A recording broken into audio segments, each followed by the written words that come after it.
아멘.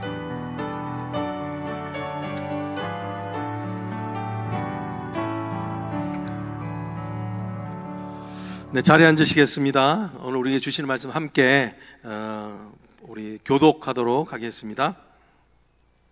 사도행전 15장 36절로부터 16장 5절까지에 이르는 말씀입니다. 우리 돌아가시면서 우리 교독하도록 하겠습니다. 며칠 후에 바울이 바나바더러 말하되 우리가 주의 말씀을 전한 각 성으로 다시 가서 형제들이 어떠한가 방문하자 하고, 바울은 밤빌리아에서 자기들을 떠나 함께 일하러 가지 아니한 자를 데리고 가는 것이 옳지 않다 하여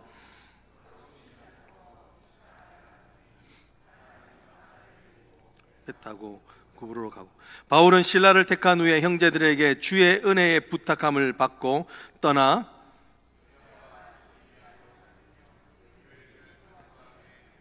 바울이 더베와 루스드라에도 이르매 거기 디모데라 하는 제자가 있으니 그 어머니는 믿는 유대 여자요 아버지는 헬라인이라.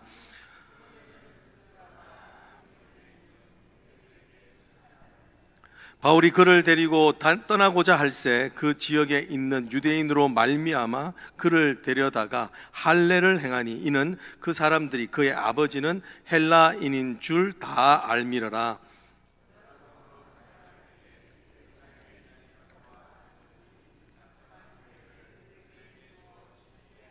우리 합독하실까요?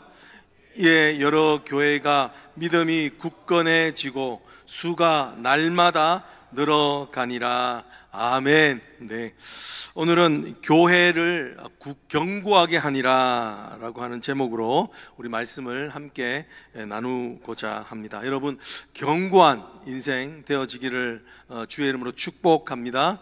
네, 여러분 혹시 이게 제가 한 말은 아니긴 한데 혹시 이런 말을 들어보셨는지 모르겠습니다. 지랄 총량 보존의 법칙.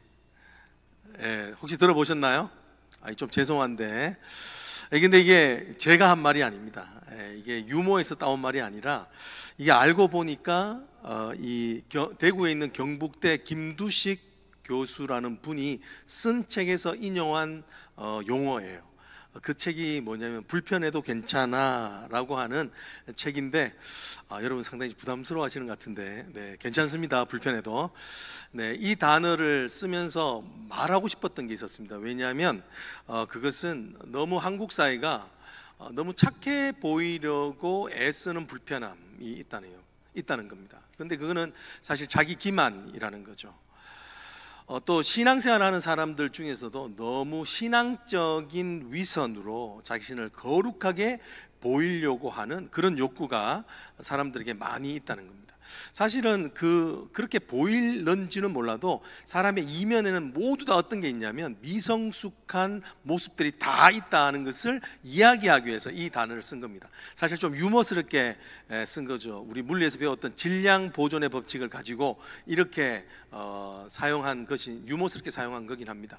근데 거기서 하는 나름대로 레슨 포인트가 있습니다. 그건 뭐냐면 미성숙한 사람이 성숙해지려면요, 말썽을 부리거나 사고를 치는 것 같은 이런 이상한 행동들을 반드시 지나가야 된다는 거예요. 한 사람의 한 인생에는 이런 것들을 반드시 지나가야 되는 이런 총량이 절대적으로 있다라고 이야기를 하는 것이죠.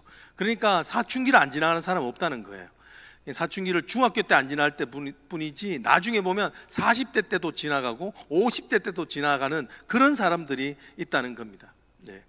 여러분, 인생은요, 오늘 이 제목처럼 든든히 서야 되지만 든든히 서는 것은요 저절로 되는 것이 아닙니다. 결코 노력 없이 인생이 든든히 서는 것이 아닙니다. 여러분, 우리가 우리 인생에 살아갈 때 모두 다 힘을 쓰지만 어느 순간 힘이 빠질 때도 있습니다. 잠깐만 줄을 놓아도요 우리 인생은요 어느 순간 나도 모르게 넘어져요. 든든하게 서지 못하는 그런 일들이 오늘 있는 것입니다. 여러분, 인생은요 항상 어떤 일이 있는가? 성장통이 있는 거예요. 인생이 영적인 성장통도 있고 육신의 성장통도 있습니다. 그죠? 그래서 비가 온 뒤에 땅이 굳는 거예요. 이 성장통을 지나가지 않으면 견고한 인생으로 설 수 없다는 것을 오늘 이 말씀 가운데도 해주고 있는 것을 보고 있습니다. 여러분, 오늘 이 말씀 가운데 41절과 또한 16장 5절에 보면요, 성경 또한 이것을 강조하고 있다는 것을 말하고 있습니다. 41절과 5절 한번 보십시오. 41절에는 이렇게 이야기하겠죠. 수리아와 길리기아로 다니며 교회들을 견고하게 하니라. 성령의 역사는 어떤 역사다? 견고하게 하는 역사라는 것입니다. 한번 따라, 성령의 역사는 견고하게 하는 역사다. 인생을 견고하게 하는 것. 이것을 더 자세하게요, 66장 5절에는 더 이 성령의 역사가 진행될수록 뭐가 더 견고해지는지를 보여주고 있어요. 이 5절 한번 보십시오. 이렇게 되고 있죠. 여러 교회가 믿음이 어떻게 해요? 더 굳건해지다라고 이렇게 말하고 있습니다. 그러면서 수가 날마다 늘어가더라라고 이렇게 이야기를 하겠습니다. 여러분, 이 견고하다는 것은 성장한다는 것을 이야기합니다. 견고하다는 것은요, 결국은 인생이 풍요로워진다는 것을 이야기합니다. 여러분, 다시 한번 더 여러분들 견고한 인생 되기를 축복합니다. 여러분, 한번 앞뒤 좌우로 한번 인사하십시다. 견고한 인생 되십시다 라고 이렇게 인사하십시다. 예. 견고한 인생 되기 원합니다. 예. 여러분, 그러면 견고하려면 어떻게 되는가? 견고한 교회가 되기 위해서는 어떻게 해야 되는가? 또 견고한 인생이 되어지기는 어떻게 해야 되는가? 오늘 이 말씀에서 우리는 볼 수 있어요. 그 첫 번째는 무엇이냐면 이거예요. 우리는 언제 견고해지냐? 갈등을 지날 때 견고해져요. 여기 있는 말씀을 더 좀 적나라하게 말하면, 다툼이라고 하는 갈등을 지날 때 인생은 사실은 견고해져요. 그 포인트가요, 우리가 생각하기에는 낙심의 포인트인데 사실은 그 포인트가 하나님의 구속사적인 측면에서 봤을 때 하나님이 그 인생을 견고하게 인도하는 그 포인트라고 이렇게 말씀하고 계십니다. 여러분, 37절과 39절 한번 보십시오. 오늘 여기 보면 생각지도 못했던 일이 일어나고 있음을 보게 돼요. 견고하다는 말 앞에 어떤 일들이 있었느냐. 37절 한번 보시죠. 바나바는 마가라 하는 요한도 데리고 가고자 하나 바울은 밤빌리아에서 자기를 떠나 함께 일하러 가지 아니한 자를 데리고 가는 것이 옳지 않다 하여 어떤 일이 생기면 39절, 서로 심히 다투어 피차 갈라서니 바나바는 마가를 데리고 배 타고 구브로로 가고, 이렇게 되어져 있습니다. 심히 다투어 서로 갈라섰다, 동역이 깨어졌다라고 이 말을 하고 있는 것입니다. 여러분, 여기서 심히 다투었다는 이 말은요, 원어적으로 보면은요, 이 물리적인 충돌만은 아니지만 정말 심하게 다투어서 다시는 보지 않을 사이처럼 그렇게 다툰 것을 이야기를 하고 있는 것이죠. 예, 여러분, 이 말이 너무 위로가 되지 않습니까? 예, 영적인 거장도 넘어진다라는 거예요. 영적인 거장도 넘어진다. 예. 여러분, 오늘 성경에 우리가 볼 수 있는 첫 번째 교훈은 성경은요, 절대로 좋은 얘기를 하는 책이 아니라는 겁니다. 예. 성경은 어떤 책입니까? 우리의 실존을 까발리는 책이라는 거예요. 왜요? 성경은 구원의 책이기 때문에. 여러분, 우리가 언제 구원을 필요로 합니까? 우리가 언제 구원의 능력을 의지합니까? 예수를 찾습니까? 우리의 실존이 우리 앞에서 드러날 때예요. 여러분, 고난이 우리에게 하는 일이 뭔가요? 우리 안에 있는 깊이 감추었던 게 드러나는 겁니다. 이 실존이 드러날 때 진짜 하나님의 역사의 개입, 우리 삶을 이끌어 가시는 하나님의 능력이 무엇인지를 보여주는 거예요. 왜냐하면 성경은 구원의 책이기 때문에 그렇다는 것입니다. 예. 여러분, 오늘 여기서도요, 이 하나님은 이 갈등의 시간을 지나가게 하시면서 하나님께서 일으키시는 분명한 회복이 있다는 것을 오늘 우리는, 이것이 우리에게 소망이 되어서 읽혀지는 말씀인 거죠. 여러분, 오늘 여기에 넘어진다라고 하는 이 영적 거장이 다투게 되었다라고 하는 것에는, 네, 오늘 무슨 소리가 자꾸 들리는데요, 네, 표면적인 이유와 내면적인 이유가 있습니다. 왜 이렇게 갈등이 있는가? 표면적인 이유는 무엇이냐면, 그들이 지금 바나바와 바울이 1차 전도 여행을 잘 성황리에 마쳤습니다. 그리고 나서 2차 전도 여행을 다시 가려고 하는 찰나에 이제 마가를 데리고 가야 되느냐 말아야 되느냐 하는 그 이슈를 놓고 서로 다투기 시작했다는 거예요. 왜냐하면 이 마가는 1차 전도 여행 때 타우루스 산맥의 그 높은 봉우리 앞에서 그는 스스로 중도 포기했기 때문에 그렇습니다. 그것 때문에 이 선교 여행에 많은 지장이 있었던 거예요. 원래 계획했던 대로 하지 못하는 일들이 생기고 난처한 일들이 바나바와 사울에게는 분명히 있었기 때문에 그렇습니다. 그러니까 이 일을 데리고 가는 것이 더 이상 힘들어지게 되었던 것 때문에 싸웠어요. 네. 우리가 갈등이 언제 있는가? 여기 이 말씀을 보면 볼 수 있어요. 갈등은 언제 있냐면요, 포스트 캠페인 신드롬이 있을 때 있어요. 그러니까 1차 전도여행을 너무 잘했거든요. 1차 전도여행을 너무 하나님 은혜 가운데 잘 마치고 나니까 그때 이제 더 잘하고 싶은 생각이 있을 때 항상 갈등이 생겨요. 왜 그런 줄 아세요? 오늘 여기 보면 사도 바울이 하는 말에서 찾을 수 있습니다. 38절 한번 보실까요? 38절에 왜 갈등이 있는가를 보여줍니다. 아무리 영적인 거장이라 할지라도 여기에 걸리면 넘어지는 거예요. 38절 한번 보십시오. 바울은 밤빌리아에서 자기를 떠나 함께 일하러 가지 아니한 자 마가를 데리고 가는 것이 뭐하지 않다? 옳지 않다. 여러분, 영적인 거장이라 할지라도 그 마음 가운데는 뭐가 있습니까? 자기 의가 있어요. 그러면요, 항상 잘된 일 다음에는 자기 의를 주장하게 되어 있습니다. 그러니까 항상 갈등이 있는 곳은 어떤 곳이냐요, 부부 갈등이 있을 때 언제냐면 다 옳을 때 갈등이 생겨요. 내가 옳다고 주장할 때 이 갈등이 오르게 되는 것을 보게 됩니다. 네. 여러분, 관계에서요, 미성숙의 표지, 내가 여전히 관계에서 미성숙하구나를 깨달을 수 있는 때가 언제냐면 옳은 말만 할 때예요. 옳은 것만 주장할 때예요. 여러분, 옳은 것을 아는 것은 중요한 일이에요. 그렇지만 옳은 것만을 중요하면 관계가 안 됩니다. 왜요? 관계는 은혜로 되는 거예요. 한번 따라해. 관계는 은혜로 되는 것이다. 여러분, 자녀들 보세요. 자녀들한테 은혜로 되지 않고 늘 호되게 훈육하는 기준을 대고만 하면 그 자녀는 힘을 쓸 수가 없습니다. 그렇죠? 관계는 은혜로 되는 거예요. 그런데 갈등이 있을 때는 언젠가 꼭 내가 옳은 게 있기 때문에 그런 거예요. 이거를 들춰내고 싶은 거예요, 성령께서는. 여러분, 우리 안에 있는 이 옳다는 것이 얼마나 우리의 삶을 황폐케 하는지를 볼 수 있기를 원합니다. 이 옳은 것이 때문에 우리가 오늘 갈등의 관계를 드러내고 있는 것이죠. 자, 여기서 조금 더 우리가 왜 그러면 좀 더 깊은 말씀으로 들어가 묵상해 보기를 원하는데, 하나님은, 성령께서는 왜 굳이 이 영적인 거장이라 할 수 있는 바나바와 이 바울의 수치를 드러내고 계실까요? 네. 어떻게 보면 이 성령 행전이라고 하는 것에 걸림돌이 되는 같은 사건이에요. 네. 근데 굳이 그 사람이 싸웠다, 그것도 심하게 다투었고 서로 피차 갈라서는 동역이 깨어지는 그런 엄청난 일들이 일어났다고 그렇게 말씀하십니까?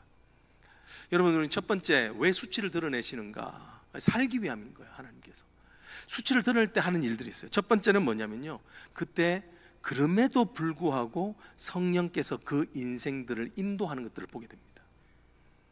여러분, 이 정말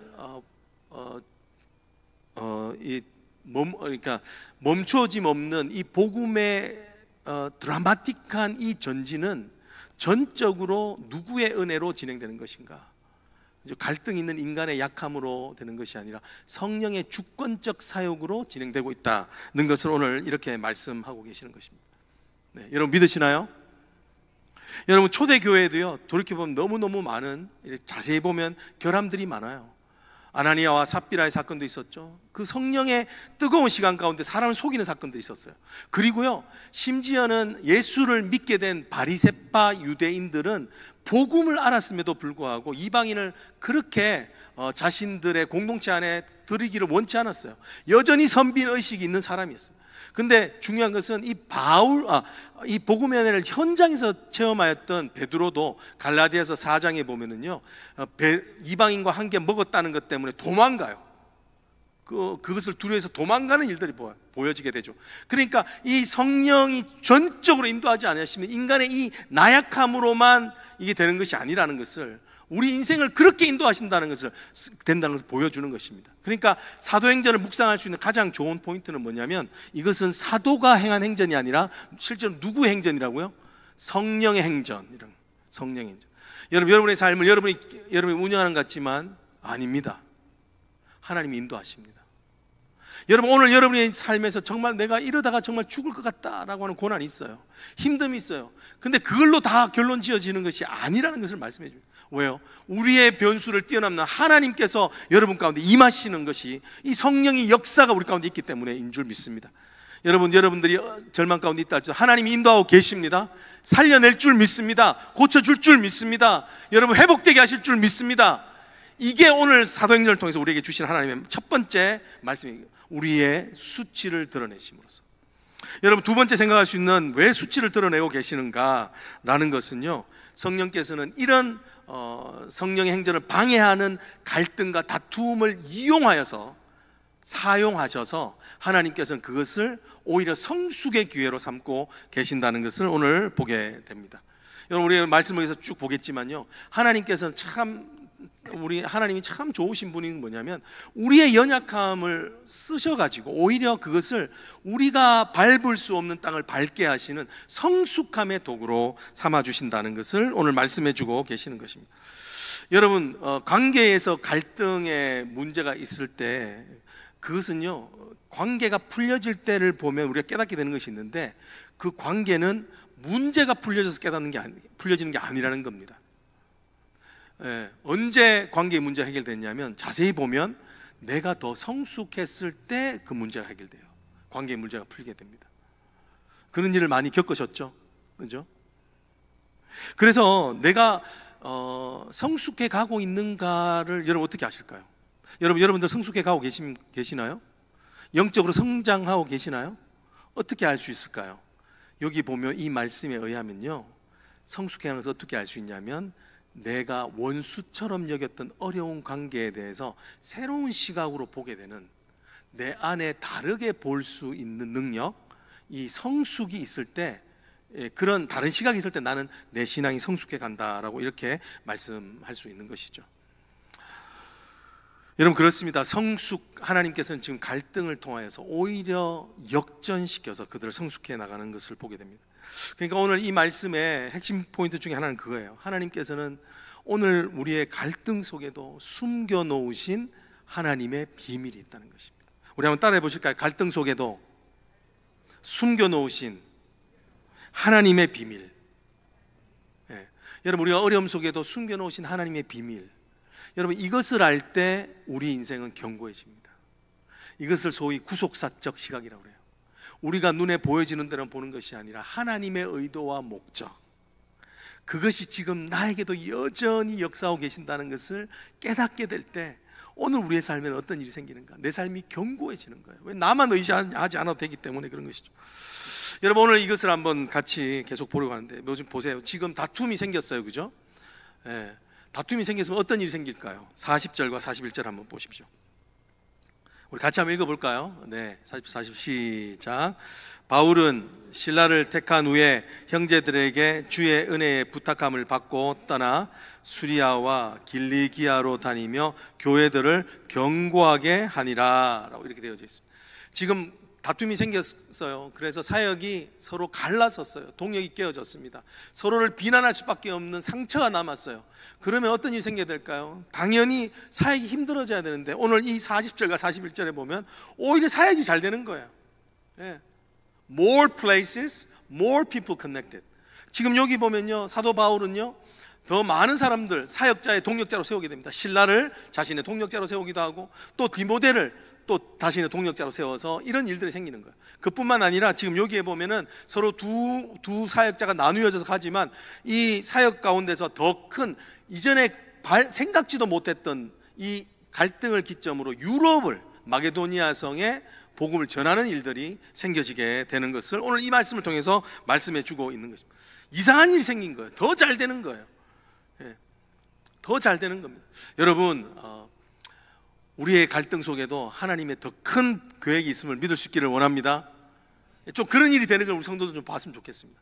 우리의 연약함이 있지만 오히려 잘 되는 일, 우리의 고난이 있지만 오히려 그것 때문에 온전해지는 일. 예수님이 하신 치유사역이 그래요. 이전보다 더 온전해지니라. 여러분, 오늘 우리 성도들 가운데도 참 여러 가지 육신의 고통을 겪고 있는데요, 이 받는 고난 때문에 오히려 더 온전해진, 치료가 필요 없는 온전해지는 역사가 있기를 주여 축복합니다. 이게 하나님의 역사의 방식인 거죠. 여러분, 오늘 이들에게는 이 심령의 변화가 일어나게 있는 것을 보게 되는 거예요. 오히려 사역이 잘 되게 하십니다. 여러분, 뭔가 인생이 잘 되려면요, 항상 부정적인 가지고 있으면 절대 되지 않습니다.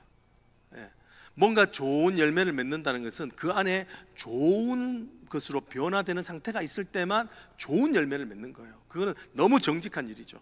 그렇다면 오늘 이들에게 이 사도 바울에게는 어떤 변화가 있었을까요? 싸웠는데, 다투었는데 어떤 변화가 있었을까요?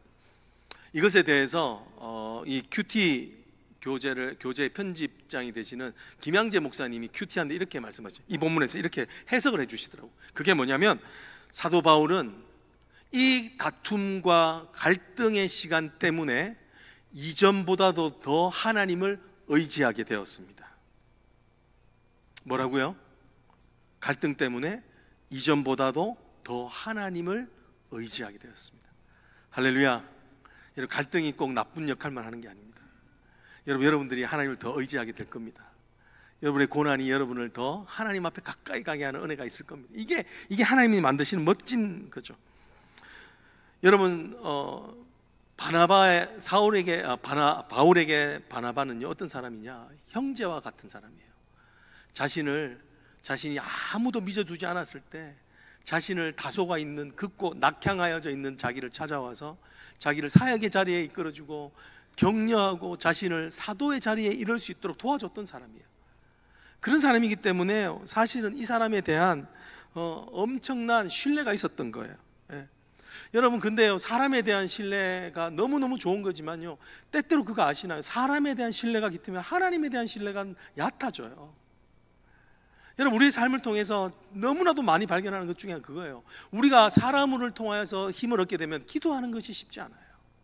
근데 오늘 하나님께서 어떤 일을, 이 갈등이라고 하는 인간적 상황에서 이들의 갈등을 통하여 오히려 하나님을 더 의지하는 성숙을 만들어내고 있는 것입니다. 여러분, 갈등이 사실은 어디서 시작됩니까? 사람에 대한 기대에서 시작이 되는 거예요. 여러분, 기대가 없으면 갈등도 없습니다. 싸움도 없습니다. 갈등이 있고 다툼이 있다는 것은요, 그 사람 상대에 대한 기대가 있고 그 사람을 의존하는 마음이 있기 때문에 그런 것입니다. 그런데 그것이 오히려 건강한, 그죠? 영성과 관계성을 만드는데 장애물이 되는 거예요. 여러분, 그래서 건강한 개인과 건강한 관계성은요, 사실은 상대에 대한 의존성이 줄어갈 때예요. 그 상대를 사랑하고 좋아하지만 의존성이 줄어갈 때 오히려 더 건강해집니다. 부부 사이에서도 그래요. 너무 부부 사이에서 남편을 의존하거나 아내를 의존하거나 하는 것들이 너무 커지게 되면요, 결국은 그 의존성이 어느 순간에 멈춰버리면요, 그 관계는 너무 언스테이블해져 버리는 거예요. 이 갈등이 거기서 나왔다는 거예요. 하나님께서는 지금 바울과 바나바의 상황이 그런 갈등으로 가고 있을 때 그것을 멈춰 서게 하시는 일들을 하고 있는 것입니다. 여러분, 이것에 대해서 조금 더 설명을 드리려고 하는데요, 여러분, 우리가 하는 많은 관계들 속에서, 그죠? 사랑이라고 생각하지만 실제적으로는 사랑이 아닌 많은 관계들이 있다는 거예요. 스캇 팩이라고 하는 사람이 아직도 가야 할 길, The Road Less Traveled라고 하는 책이 있는데, 거기에 보면은 많은 사람들이 착각하고 있는 사랑의 관계가 있는데, 어떤 거냐면 너무 의존적인 관계를 사랑의 관계로 생각한다는 거예요. 이것에 대해서 우리 노래가 많죠. 어떤 잘 나타내 주는 노래가 뭐냐면, 뭐 당신 없인 못 살아 정말 못 살아, 이거예요. 여러분, 당신 없이 못 살아 정말 못 살아, 그러면 좋은 관계가 같죠. 와, 되게 사랑하는구나 이렇게 싶죠. 스캇팩에 의하면 그것은 진정한 사랑의 관계라기보다는 기생의 관계, parasite, 이 관계라는 거예요. 제가 한번 인용구를 한번 보여드릴게요. 네, parasite, 여기에 대해서 제가 한번 영어로 좀 뜻이 명확하게 제가 한번 읽어보니 잘 한번 들어보십시오.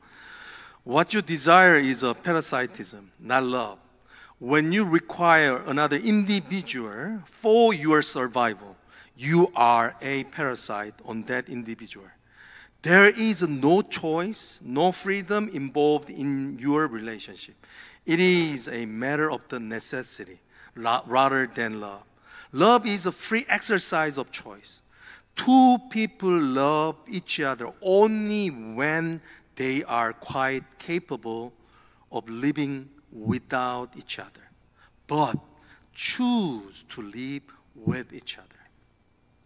네. 여러분 이 말이 좀 이해가 되시나요? 네. 여기 마지막 말이 그런 거예요. 두 사람이 서로의 상대방 없이도 살아갈 수 있지만, 그렇지만 함께 살기로 선택해서 헌신하고 사랑하고 희생해서 사는 것이 사랑이다라는 거예요. 이 관계가 당신 없이 못 살아, 정말 못 살아, 이 관계는 내가 원하는 것을 얻기 위해서 사는 사이이기 때문에 반드시 어떤 일이 생기냐면 집착이 생겨요. 이 관계는요, 집착이 생기지 않으면 온전히 맞춰주는 일이 생겨요. 그러니까 방법이 그 사람한테 온전히 맞춰주든지 아니면 전적으로 컨트롤하든지 이것밖에 없는 거예요. 여러분, 그럼 이런 관계는요, 반드시 시간이 지나게 되면 부담이 생겨요. 왜냐하면 누군가를 하나님을 만드는 거예요. 당신은 정말 중요해, 이렇게. 이건 너무 좋은 말 같지만요, 그 사람을 하나님 만드는 거예요. 그래서 끊임없이 그 사람한테 나를 사랑해 주기를 구걸해요. 근데 하루 이틀이죠. 여러분, 한국에요, 기념일이 얼마나 많은 줄 아세요? 커플 기념일 엄청나게 많습니다. 그래서 한국의 남자들 특징이 뭐냐면, 자기 오늘 무슨 날인 줄 알아? 이러면 경기를 한대요. 뭐 매달마다 무슨 날이 있거든요. 여러분, 이것은 신적인 부담감을 주는 거라고 팀 켈러가 말해요. 왜 사람의 사랑이 순수한 것 같지만 깨어지는가? 왜냐하면 신적인 부담감으로 상대를 누르기 때문에 그런 거예요. 오늘 여기서 보는 이 사도 바울과 바울의 관계가 이런 관계로 가고 있었던 거예요. 여러분, 왜냐하면 어떻게 알 수 있냐? 사도 바울이 이 관계에서 갈등의 구조로 헤어지게 되니까 그때야 이제 다른 사람들을 보기 시작하는 거예요. 신라를 만나기 시작하고 디모데를 만나기 시작해요. 아마 이 동역의 관계가 여전히 견고했다면 아마 그 인생에서 신라를 만날 수도 없었고 디모데를 만나는 것이 시간이 아주 지연되었을 거예요. 근데 오늘 어떻습니까? 하나님은 그 바울의 의존성을 갈등이라고 하는 기회를 통해서 깨트리고 더 하나님을 의지하는 것으로 만들어가고 있는 것을 보게 됩니다. 여러분, 이것이 여러분들에게 통찰력이 되어지기를 원합니다. 건강한 관계는요, 우리 서신서에서 말하는 것처럼 소금을 두고 교제하는 거예요. 말씀이에요, 말씀. 소금의 역할은 부패되는 것을 막는 겁니다. 여러분, 서로가 사랑한다고 서로를 보는 것이 성경적인 사랑이 아닙니다. 부부가 서로를 사랑한다는 것은요, 주님을 향하여 눈을 돌리고 주님을 향하여 가까이 가면서 가까워지는 것이 진정한 사랑이에요. 왜냐하면 그 안에 예수 그리스도의 보혈의 피, 말씀에 부패치 않게 하시는 살아있는 역사가 우리 안에 있는 부패성, 당신 없이 못 살아, 정말 못 살아 생기는 집착, 컨트롤하려고 하는 마음, 그리고 심적인 부담감을 주는 이 모든 부패를 죽여버리기 때문에 그렇습니다. 여러분, 하나님보다 누구를 더 의지하면 분명히 아십시오, 갈등의 결말로 가고 있는 겁니다. 그가 심지어 자식이라도. 여러분, 하나님보다 더 친한 관계가 있다면 그것은 내 삶의 영적인 성장의 장애물이 될 수 있습니다. 성도의 관계는 좋은 관계를 맺는 사람이 아닙니다, 여러분. 성도의 관계는 은혜로운 관계를 맺는 사람이에요. 그 은혜로운 관계가 뭔가요? 사랑으로 수고하고 그를 위하여 희생하고 그를 그 있는 그대로 받아주는 이런 관계가 은혜로운 관계예요. 그럴 때만 진정한 관계가 되는 거예요. 두 번째로, 견고한 인생이 되기 위해서, 견고한 교회가 되기 위해서 우리가 해야 될 것은 뭐냐면요, 내가 맞다라고 하는 이 패러다임에서 너도 맞다라고 하는 패러다임으로 가야 됩니다. 한번 따라해 보실까요? 내가 맞다에서 너도 맞다로. 내가 맞다해서 너도 맞다라고 하는 이 삶의 트랜스포메이션이 일어나야 돼요. 내 생각과 내 의지와 내가 말씀을 볼 때 깨닫게 되는 것을 통해서 내가 남을 인정하는 것이 필요합니다. 여러분, 오늘 여기 다툼으로 인해서 오히려 사역이 잘 됐다고 했죠, 그죠?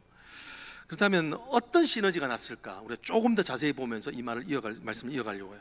여러분 한번 39절을 한번 띄워주시겠습니까? 네. 우리 39절 한번 같이 한번 읽어볼까요? 시작. 서로 심히 다투어 피차 갈라서니 바나바는 마가를 데리고 배 타고 구브로로 가고, 40절, 바울은 신라를 택한 후에 형제들에게 주의 은혜에 부탁함을 받고 떠났다라고 이렇게 되어져 있죠. 그리고 나서 41절에 보면요, 바울은요 수리아와 길리기아 쪽으로 가게 됩니다. 그러니까 이 갈등이라고 하는 상황 때문에 어떤 일이 생기냐면, 한 팀이었던 팀이, 선교팀이 두 팀이 됩니다. 네. 그리고 지금 소아시아 쪽으로만 가려고 했던 이 선교의 방향이 완전히 틀어져서 하나님은 그들을 어디로 돌게 하면 마게도니아, 유럽을 궁극적으로 갈 수 있도록 새로운 방향으로 인도하고 있는 것을 보게 되죠. 이제 이때로부터 해가지고 갈등이 시작됐던 그 점을 중심으로 하나님께서는 이미 마음 가운데 이것을 선용하셔서 선교의 세계 선교의 방향인 유럽 쪽으로 인도하시는 일들이 생기게 되는 것입니다. 여기서 참 기묘한 하나님의 선교 전략이 있어요. Divine Conspiracy. 그게 뭐냐면, 하나님이 이 갈등을 기점으로 해서 이 바울이 신라를 선택했다는 겁니다. 예. 신라를 선택했다는 거예요. 여러분, 신라가 왜 이렇게 참 액센트가 되냐면요, 이 말씀에서 신라는 로마의 시민권이 있는 사람이에요. 여러분, 그럼 로마의 시민권이 있으면 나중에 이 바울과 함께 이 유럽을 거쳐서 로마까지 보아야 하리라 하는 그 말씀을 이루기에 가장 적합한 사람이었던 거예요. 여러분, 이게 바울은 생각지도 못했던 일들이에요. 지금 여기 이 말씀 전까지, 이 말씀 이후로 16장을 지나가게 되면서 이제 마게도니아 환상을 보면서 그때야 깨닫는 거지만, 그죠? 그 전에 이미 하나님은 이 신라와 동역하게 하시는 거예요. 이게 정말 하나님의 묘략인 것이죠. 더군다나 그 다음에 누구를 만나게 하냐면 디모데를 만나게 하세요. 디모데는 그의 혈통이 뭡니까? 아버지는 누구죠? 헬라인, 어머니는 유대인이에요. 그러니까 이게 혼혈인 거예요. 그러니까 이 디모데를 선택했다는 것도 이게 얼마나 기가 막힌 수인지 몰라요. 왜냐하면 이 디모데 때문에 또 이 이방 유럽에서 개척하는 이 마게도니아 성을 기점으로 해서 개척하는 모든 교회에서 그가 지도자로 서게 되는 일들이 생겨지게 되는 것입니다. 그러니까 하나님은 참 신기한 게, 이 갈등을 통해서 자꾸 변화를 시켜 나가는 거예요. 이게 이렇게 진행되면서 그가 이제 새로운 관점을 얻게 되는 거죠. 나중에 보니까 와, 그게 하나님의 놀라운 섭리였구나라고 깨닫는 거예요. 그런데요, 여러분, 이런 과정을 지나가면서 결국은 바울이 어떻게 변한 줄 아세요? 여러분, 이 자신에게 갈등의 원인을 주었던 마가에 대한 생각도 바뀌어집니다. 궁극적인 갈등의 모든 문제 요소가 사라져 버리는 거예요. 여러분, 한번 말씀을 보실까요? 디모데후서 4장 11절, 그리고 빌레몬서 1장 24절인데 우리 디모데후서 4장 11절 한번 같이 한번 읽어보십시다. 시작. 누가만 나와 함께 있느니라. 내가 올 때에 마가를 데리고 오라. 그가 나의 일에 어떤 자라? 유익한 자라. 여러분, 아까는요 마가를요 저놈은 이렇게 하면서 중도에 타락하고 같이 가지 못할 자라고, 그리고 그렇게 신실하지 못한 자라고 그렇게 매몰차게 했던 그 마가인데, 이제는 뭐라고 하냐면 유익한 자다라고 이렇게 이야기하는 거예요. 빌레몬서 한번 더 보실까요? 빌레몬서 1장 24절에 보면은 이제 그를 유익한 자를 넘어서 뭐라고 이야기하냐면 이렇게 표현하고 있죠. 또한 나의 누구요? 동역자. 할렐루야. 여러분과 어려운 관계에 있는 사람이라 할지라도 그들이 구속사적 시각으로 나에게도 유익한 자가 되기를 축복합니다. 여러분, 그들이 나의 삶을 어렵게 했지만 가만히 따져보면 그 사람 때문에 내가 바뀌어지는 역사, 그래서 그 사람이 나에게 동역자가 되어지는 은혜가 있기를 주님으로 축복합니다. 이게요, 내가 바뀌었기 때문에 이제는 관계가 회복되는 원리예요. 여러분, 그래서 김양기 목사님 그렇게 말씀하시잖아요. 문제 부모는 없고 문제 아는 없고 문제 부모는 있다, 이거예요. 그러니까 내가 생각해 내 자녀 때문에 내 삶이 힘들다라고 생각하지만, 실제적으로 나중에 놓고 보면 그 자녀 때문에 내가 하나님 앞에 더 나가게 하는 구원의 도구가 되기 때문에 동역자가 되는 거예요. 그 자녀한테 감사할 수 있는 것이죠. 이것이 하나님이 하시는 일이에요. 근데 이 일을 할 때 어떤 일이 생기는가? 사도 바울이 깨달았다는 거예요. 깨달았다. 내가 이전에 나에게 쓸모없는 자라고 생각했던 자가, 내가 그를 통하여 내 눈이 바뀌어지고 성숙하게 되고 이제 사람을 보는 안목이 생기게 되는 그런 변화가 내 삶 가운데 일어난 것을 통해 너는 나의 동역자가 되게 되었다라는 거예요. 여러분, 갈등이 있는 곳은 어떤 일이냐면 그 사람의 단점만 볼 때 그래요. 단점만 보이면요, 그 사람이 나하고 갈등이 생겨지는 거예요. 네. 여러분, 실제적으로 그거 아시나요? 그 사람의 장점과 약점은 똑같은 거예요. 네. 그 사람의 강점이 내가 기분 좋을 때는 좋아요. 와, 나에게 큰 도움이 돼요. 그러면 내가 힘들면 그 사람의 강점이 약점이 되는 거예요. 네. 제가 차트를 한번 보여드릴게요. 여기 한번 보시면, 바나바는요, 위로의 사람이라고 해서 그의 별명이 그렇게 붙여져요. 위로의 아들이에요. 근데 이 바나바의 성격의 강점은 뭐냐면, 성경상에서 실패한 사역자들을 잘 일으켜 세우는 사람이에요. 상당히 관계 중심적인 사람이죠. 그래서 바나바를 통해서 회복한 사람이 있어요. 특히 두 명이. 누구죠? 바울 자신이에요. 그리고 그리고 마가예요. 마가. 근데 이 강점이 또 다른 선교 여행을 갈 때는 약점으로 작용합니다. 왜냐하면 원칙이 없는 인재 등용을 하려고 했기 때문에 그런 거예요. 사람 중심적인 사람의 특징은 뭐냐면 항상 원칙이나 이런 것들에 대해서는 항상 플렉시블한 거예요. 예. 그렇지만 그 사역의 결과로 사람들을 세우게 되죠. 바울의 강점은 무엇입니까? 이 바울은요, 복음에 대해서 진실합니다. 신실하고 강직합니다. 원칙 중심이에요. 이 원칙 중심이다 보니까 이 사람이 하는 일은 뭐냐면 유럽에 있는 수많은 교회를 개척하는 거예요. 이 사람 같은 사람이기 때문에 원칙적으로 열심을 다해 세우는 거예요. 그렇지만 이런 원칙을 강조하는 사람일수록 어떤 삶을 살게 됩니까? 관계가 어려워요. 소위 유도리가 없는 거죠. 그러니까 마가라고 하는 사람을 누락시키는 거예요. 여러분, 여기서 얻을 수 있는 게 뭐예요? 우리가 강점하고 약점은 똑같은 거예요. 그런데 오늘 사도 바울은 이 갈등의 시간을 지나가고 실라와 디모데를 세우면서 어떤 생각이 드냐면, 그 사람을 약점과 강점으로 보는 것이 아니라 그 사람을 하나님이 쓰시는 하나님의 사람으로 인정하게 됩니다. 여러분, 우리 관계에서 그 사람의 약점이 먼저 보인다 그러면요, 그 사람의 강점이 먼저 보인다 그러면 그 관계는 아주 힘든 갈등의 관계로 갈 가능성이 많습니다. 그런데 그 사람 그대로를 인정하는 것, 그게 가장 성숙한 사람의 지표가 되는 것입니다. 바울은 시간이 지나면서 결국은 옳고 그름이라고 하는 날카로운 이 잣대를 내려놓고 그 사람 그대로 하나님 쓰신 사람으로 받을 수 있는 은혜의 시각을 받게 됩니다. 그렇게 되니까 이 사도 바울한테 유익하다고 그러잖아요. 사도 바울이 깨닫는 거예요. 마가는 어떤 사람인고 하니 자기처럼 막 개척형이 아니었던 거예요. 타우루스 산맥을 넘어가면서도 도둑에 또 풍파에 고난 당하면서도 막 그렇게 사는 사람이 아니라, 마가는 한 곳에 정착해서 글을 쓰는 작가 같은 스타일이에요. 그 은사가 있는 사람이라는 걸 인정해야 돼요. 여러분, 마가가 쓴 가장 유명한 책이 있죠? 뭔가요? 마가복음이에요. 마가는 그게 자신의 장점이에요. 근데 그 사람을 타우루스 산맥을 넘게 하려는 게 오죽 힘들었겠어요. 그 사람 됨됨이로 하나님이 인정하시는 일꾼으로 그대로 봐주는 것, 이게 갈등에서 성숙하는 길입니다. 내가 누군가에게 있는 그대로 인정될 때 얼마나 은혜가 되는지에 대해서 잠깐 예화를 드리고 마치려고 합니다.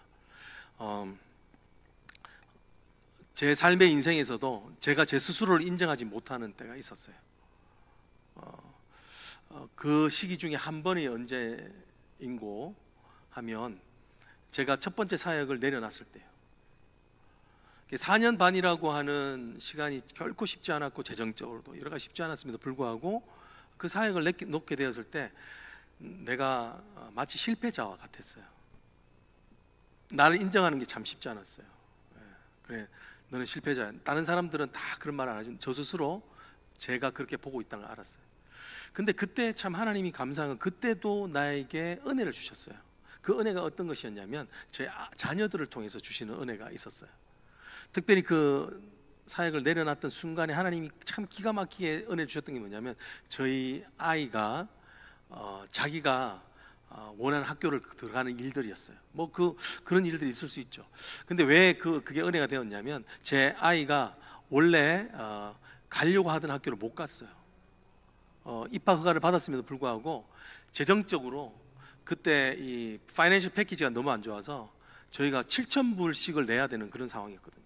근데 그때 사회학까지 그만두어서 도저히 그것을 갚을 수가 없었어요. 그래서 저희 아이한테 완곡하게 부탁을 했어요. 제발 그 길을 가지 말고 지금 다른 비슷한 수준에서 더 많은 베네핏을 주는 대로 가라 라고 했는데 이 아이가 그게 마음이 너무너무 아팠던 거예요. 그런데도 그 아이가 순종하고 그 학교를 갔어요. 그러면서 그러더라고요. 아빠, 내년에 내가 다시 정말 내가 가고 싶은 학교 한 번만 더 트라이하게 해달라고. 그래서 그때 그 학교에 입학하게 되면 그때는 막지 말아달라고 그렇게 말하면서 1년을 다니겠다고 그러더라고요. 그러더니만 그게 그냥 지나가는 말로 생각했습니다. 그런데 정말 1년 뒤에 얘가 또 11개나 되는 학교에다가 입학 원서를 내더라고요. 그런데 또 자기가 원하는 학교에서 편지가 acceptance letter가 왔어요. 그러니까 이제 근데 파이낸셜 패키지를 보니까 작년하고 다르지 않더라고요. 그래서 너무 어려운 처지에 있는데 지가 먼저 와가지고 아빠, 내가 이거 안 할게. 내가 이거 포기하겠다고 그러더라고요.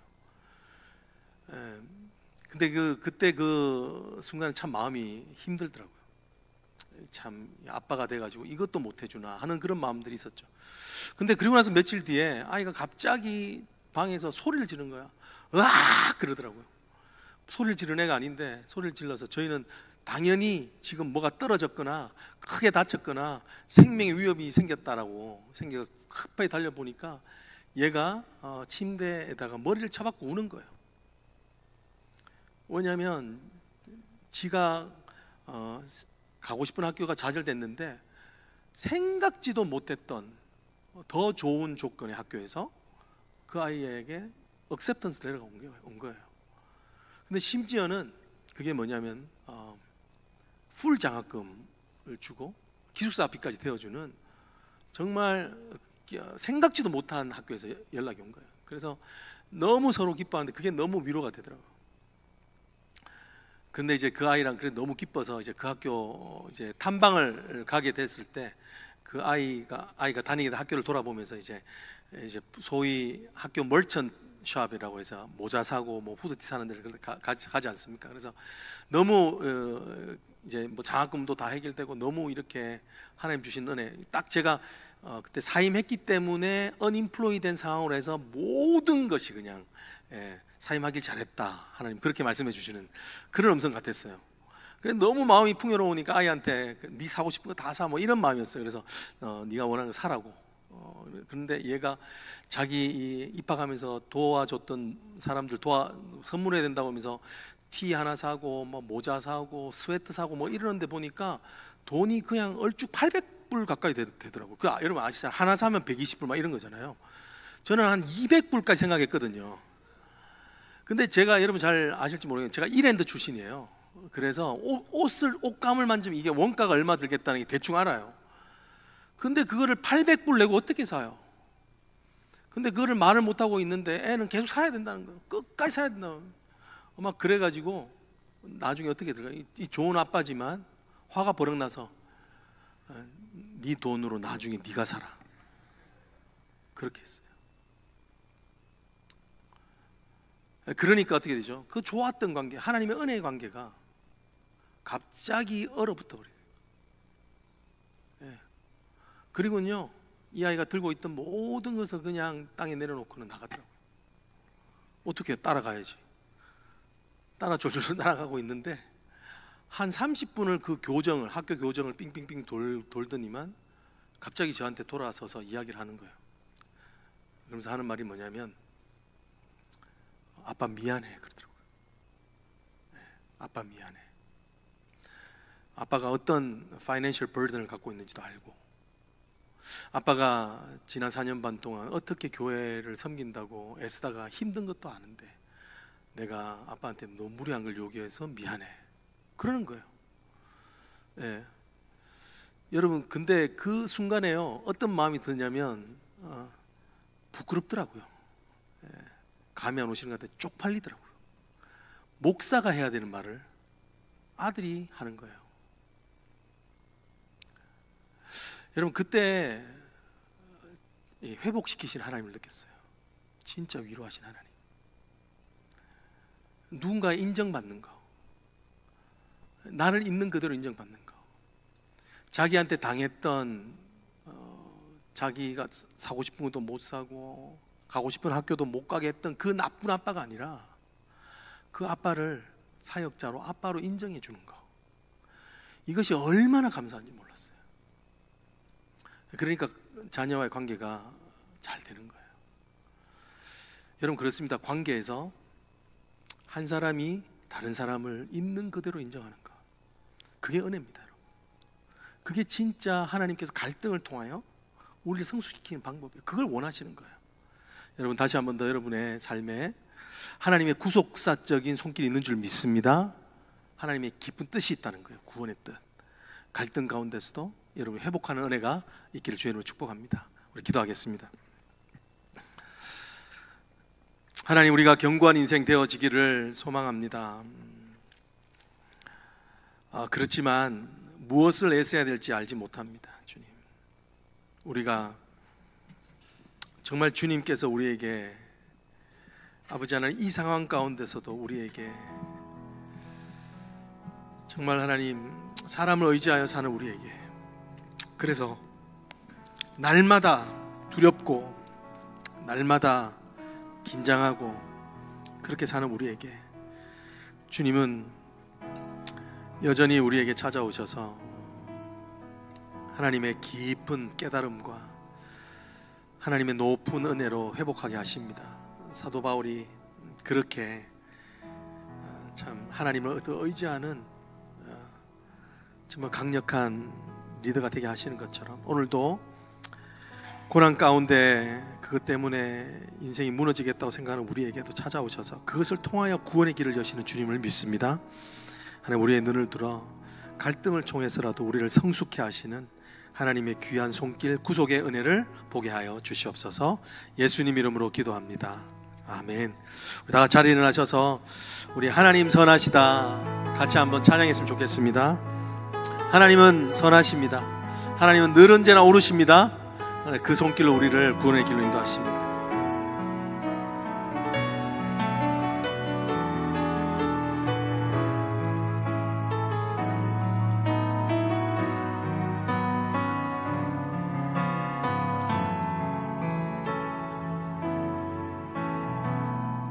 모든 것 들으시는 주, 모든 것 들으시는 주, 신실한 그 영광 이곳에 임하네.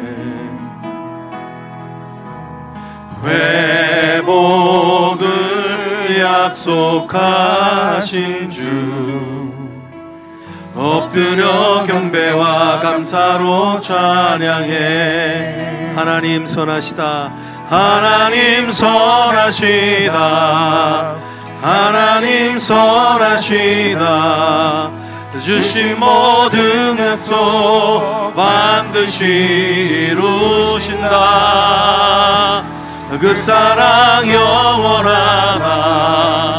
그 사랑 영원하다.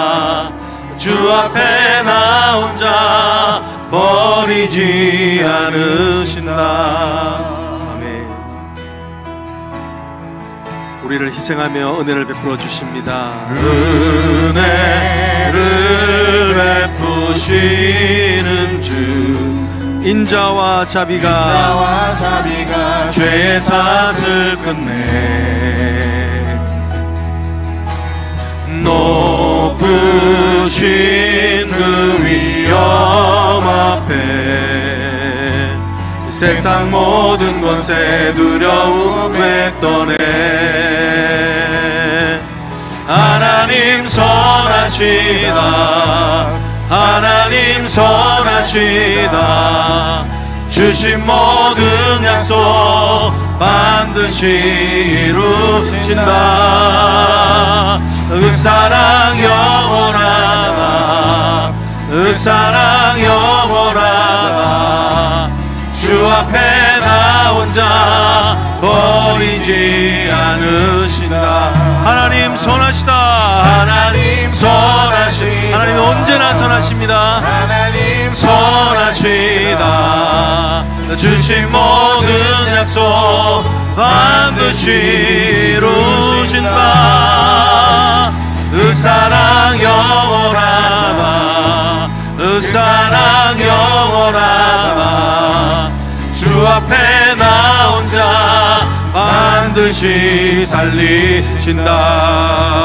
어제와 오늘을 우리를 돌보시는 하나님, 어제와 오늘을 돌보신 하나님, 그 은혜 인하여 온 땅이 기뻐해.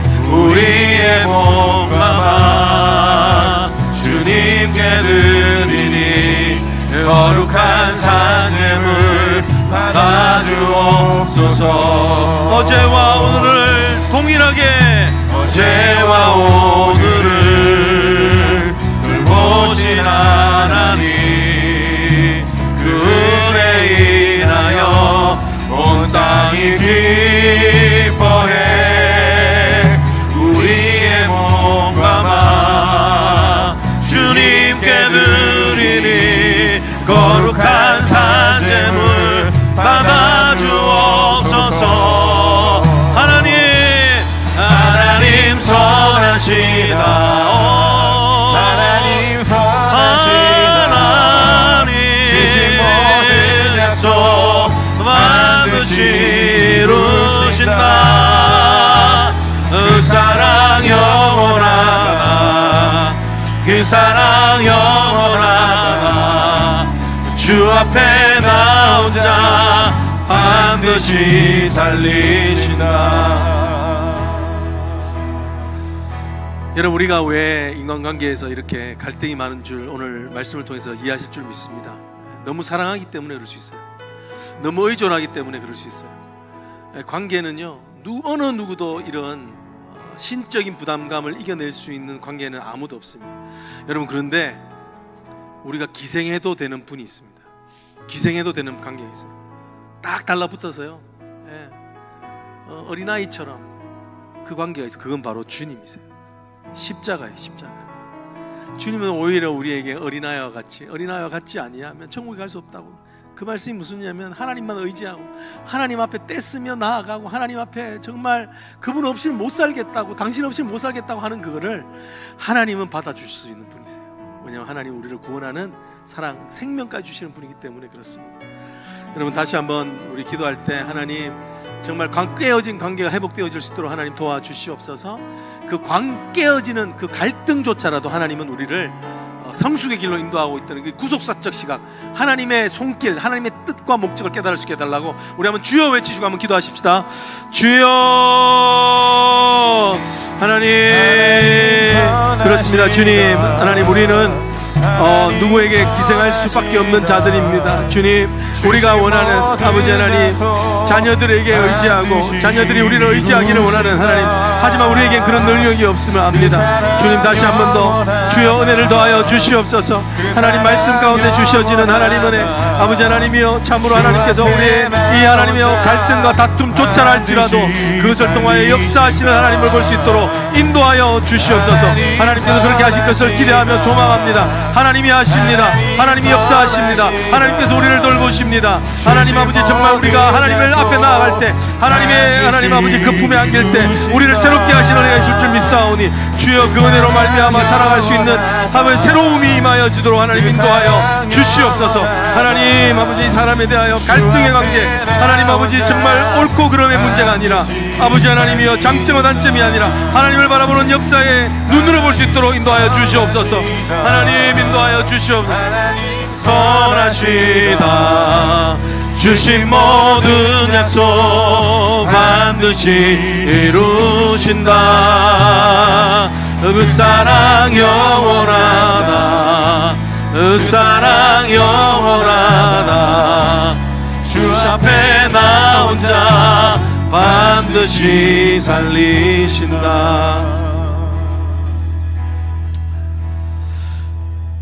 하나님,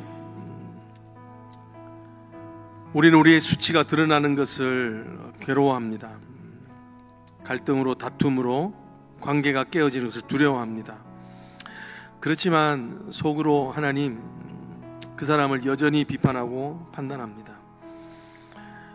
하나님, 이런 우리의 정말 주님이 안 계셨다면 정말 우리의 삶은 어느 순간인가 경관 삶이 아니라, 반석의 삶이 아니라 모래 위에 지은 집처럼 하루아침에 무너져야 되는 삶이었던 것을 기억하고 또한 하나님 앞에 회개합니다. 하나님, 다시 한 번 더 그럼에도 불구하고 우리를 성숙의 자리로 인도하시는 주님, 정말 사람을 의지했던 그것을 이제 하나님을 의지할 수 있는 구속의 자리로 인도해 주시고, 아버지 하나님, 정말 하나님께서 오늘 우리 삶 가운데 정말 붙여놓은 사람들에 대해서 이제 성숙의 눈으로 하나님 그들을 인정할 수 있는 자리까지 불러주시는 은혜를 기억합니다. 하나님, 우리 성도들 또 저에게 견고한 인생이 되어질 수 있도록 하나님 정말 주님의 시선으로 우리의 지체들을 바라볼 수 있는, 우리의 자녀들을 바라볼 수 있는, 우리의 남편과 아내를 바라볼 수 있는 은혜를 더하여 주시옵소서. 하나님, 그리하여서 정말 하나님, 정말 아버지 하나님, 그를 진정으로 사랑할 수 있는 자리까지 가서 하나님 주님의 쓰임받는 도구로, 아버지 하나님 정말 하나님의 일하시는 도구로 쓰임받게 하여 주시옵소서. 지금은 우리 주 예수 그리스도의 은혜와 성부 하나님의 그 아들을 죽기까지 우리에게 내어주신 놀라운 신 사랑하심과 성령의 우리를 인도하시고 또 역사하시며 교통하시는 그 은혜가 오늘 아버지 하나님, 오늘 우리의 연약함에도 불구하고 여전히 그 연약함을 성숙의 도구로 삼으시는 주님, 그 주님의 은혜대로 살아가기를 소망하는 모든 성도들 머리 위에 이제로부터 영원토록 함께 계실지어다. 아멘.